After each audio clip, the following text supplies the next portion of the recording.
আসসালামু আলাইকুম রহমতুল্লাহ। আশা করি সকলে ভালো আছেন। চলে আসলাম পুকুরে খাবার দেওয়ার জন্য। আমি দিনে 2 বেলা খাবার দিই পুকুরে। সকালে একবার 9টা থেকে 9:30 ভিতর দেওয়ার চেষ্টা করি, আর বিকেলে 4টা থেকে 5টার ভিতরে খাবার দেওয়ার চেষ্টা করি।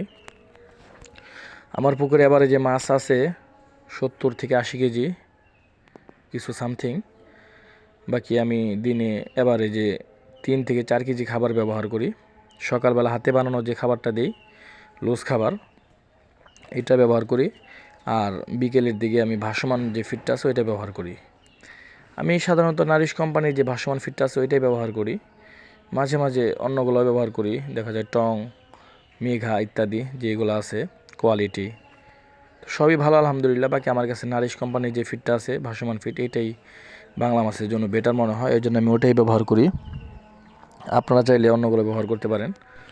এবং ফিটের পাশাপাশি আমি আমার পুকুরে কলাপাতা, খুদে পানা এবং যে নরম ঘাসগুলো আছে ওগুলো ব্যবহার করি। আমার পুকুরে যেহেতু গ্রাস কাপ মাছ আছে, এই মাছগুলোতে মোটামুটি এগুলা খায়, খুব আগ্রহ নিয়েই খায়। এইগুলা ব্যবহার করলে দেখা যায় পুকুরে খাবারটা একটু কম লাগে আর কি। বিশেষ করে ফিডটা একটু কম দিতে হয়, তা না হলে অনেক পরিমাণে ফিড দিতে হয়, খাবার দিতে হয়। গ্রাস কাপ মাছ কলাপাতা যেহেতু আগ্রহ নিয়ে খায়, এই জন্য মাঝে মাঝে কলাপাতা দিই। এই যে দেখেন কীভাবে খেয়েছে, একদম ছাগলে যেরকম করে খায় এরকম করে খেয়েছে।